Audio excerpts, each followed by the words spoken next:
नमस्ते बच्चों, हिंदी सुलभ भारती 8वीं कक्षा में आपका स्वागत है। आज मैं आपको बताने जा रही हूँ कि 8वीं कक्षा में का जो भी पोर्शन है उसमें से कौन सा कोरोना की वजह से कट कर दिया गया है। ये जो पहली इकाई उसमें से लेसन नंबर 3 नाखून क्यों बढ़ते हैं और गांव शहर, ये दोनों लेसन अभी इस साल कट कर दिए हैं, ये पढ़ाई में नहीं होंगे। उसके बाद दूसरी इकाई के लेसन नंबर 6 और 8 ये दोनों कट कर दिए गए। 6 नंबर अंधायुग और मेरा विद्रोह, ये दोनों अभी पढ़ाई में नहीं है। आज हम नया लेसन शुरू करने वाले हैं। लेसन नंबर 8 पूर्ण विश्राम। अभी इस पूर्ण विश्राम के लेखक है सत्यकाम विद्यालंकार। अभी ये सत्यकाम विद्यालंकार के बारे में हम पहले देखेंगे, उनका परिचय ले लेंगे। तो अभी उनका परिचय है, उनका जन्म 1935 लाहौर अविभाजित भारत। और उनका परिचय देखो, आप सफल संपादक, लेखक और कवि है। सरल सुबोध भाषा और रोचक बोधगम्य शैली आपके लेखन की विशेषताएं हैं। लेखक व्यावहारिक है, अपने व्यक्तित्व और चरित्र निर्माण पर अधिक बल दिया है। अभी उनकी कृतियां देखो, स्वतंत्र पूर्व चरित्र निर्माण, मानसिक शक्ति के चमत्कार, सफल जीवन, लेख संग्रह, वीर सावरकर, वीर शिवाजी, सरदार पटेल, महात्मा गांधी, जीवन चरित्र आदि, ये उनकी प्रमुख कृतियां हैं। उसके बाद देखेंगे गद्य संबंधी प्रस्तुत हास्य व्यंग कहानी के माध्यम से कहानीकार ने यह समझाने का प्रयास किया है कि जीवन की आपाधापी में विश्राम के पल मुश्किल से ही मिलते हैं। जब कभी ऐसे अवसर मिलते भी हैं तो घरेलू उलझनों के कारण हम उन पलों का आनंद नहीं उठा पाते। यानी कि इस गद्य में ऐसा दिखाया गया है कि ये जो प्रस्तुत कहानी है, कहानी में ये जो लेखक है सत्यकाम विद्यालंकार जी, इन्होंने महानगरों के निवासियों के जीवन शैली पर व्यंग किया है। बड़े शहरों में लोगों का जीवन ऐसा ही भागदौड़ भरा होता है कि वहाँ विश्राम के कुछ पल मुश्किल से मिलते हैं। विश्राम के लिए समय निकालना भी अपने आप में एक समस्या होती है। यदि समय निकाल भी लिया जाता है तो पारंपरिक उलझनों उस समय का आनंद उठाने में बाधक बन जाती है। ऐसे ही लेखक के साथ हुआ था।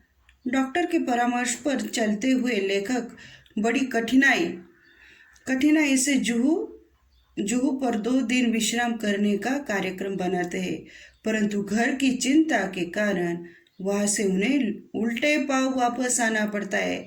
तो चलो तो बच्चों, लेखक सत्यकाम विद्यालंकार जी ने इस प्रस्तुत पाठ में क्या लिखा है देखने ही चलते हैं। डॉक्टर ने बाह पर काला कपड़ा लपेटा और रबर की थैली से हवा फूंककर नाड़ी की गति देखी, फिर बोला, कुछ सीरियस नहीं है, दफ्तर से छुट्टी लेकर बाहर हो आइए। विश्राम आपको पूर्ण निरोग कर देगा, लेकिन विश्राम भी पूर्ण होना चाहिए। तो पत्नी बड़ी प्रसन्न हुई। घर जाकर श्रीमती जी से कह दिया, जुहू की तैयारी कर लो, 2 दिन पूर्ण विश्राम करेंगे। अभी जब ये जो लेखक है बीमार थे तो वो डॉक्टर के पास चले गए। डॉक्टर के पास चले जाने के बाद उन्होंने उनके हाथ पर काला कपड़ा लपेटा और रबर की थैली से हवा फूंक ली। अभी हम उसे क्या बोलते हैं, ये जो मशीन है तो उसे उच्च रक्तचाप देखने की मशीन हिंदी में उसको बोलते हैं, और ब्लड प्रेशर देखा जाता है। तो उन्होंने क्या किया, वो काला कपड़ा पहन लपेट लिया हाथ को और रबर की थैली से हवा फूंक कर नाड़ी की जो गति है वो देख ली।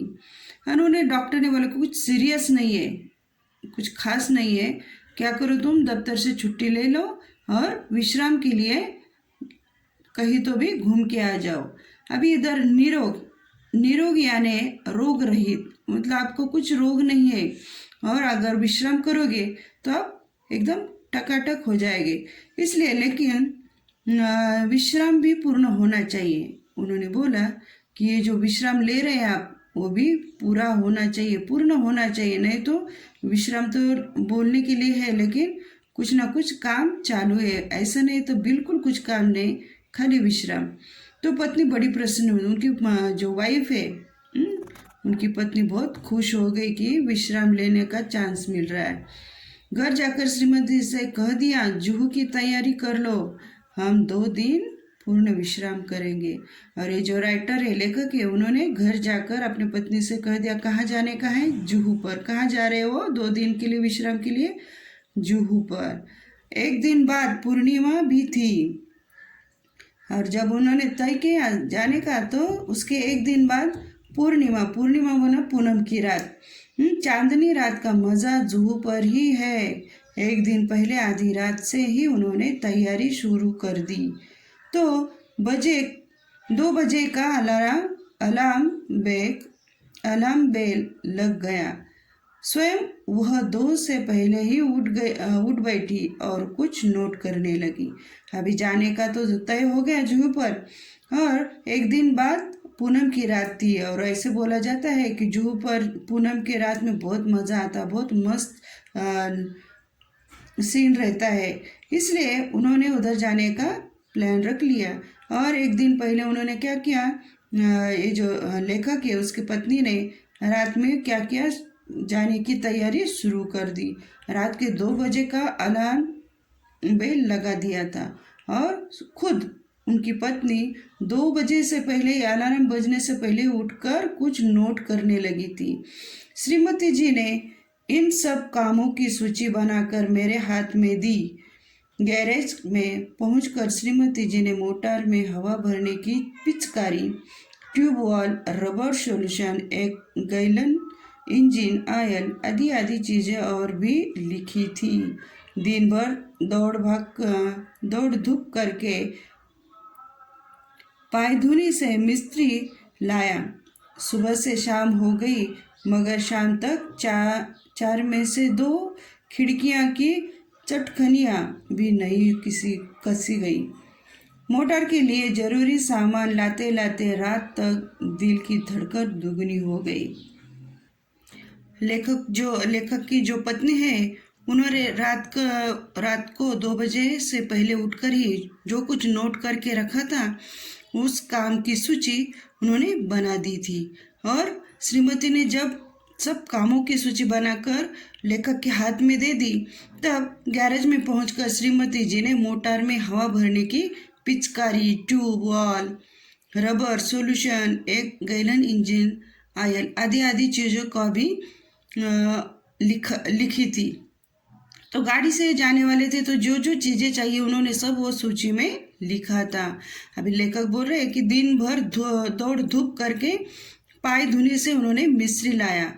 पायधुनी यानी जो मुंबई है, मुंबई में एक ऐसी जगह है उसका नाम है पायधुनी। तो वहाँ जाकर उन्होंने बड़ी दौड़ धूप में जाकर वो मिस्त्री को लाया था। और उस सुबह से शाम हो गई मगर शाम तक पूरा दिन में उसने काम किया, लेकिन जो 4 खिड़कियाँ थी उसमें से 2 खिड़कियों का भी चटखनियाँ भी नहीं कसी गई थी। तो मोटर के लिए जो जरूरी सामान है लाते लाते लेखक को रात हो गई थी और दिल की धड़कन दुगनी हो गई थी। बोलो तो ये हाजरी पेशेंट है, उसको सोना चाहिए, आराम करना चाहिए, तो उल्टा ये क्या हो रहा है, उसको ज़्यादा काम करना पड़ रहा है। तो बच्चों इसके आगे का जो है लेसन है हम अगले वीडियो में देखेंगे। बाय।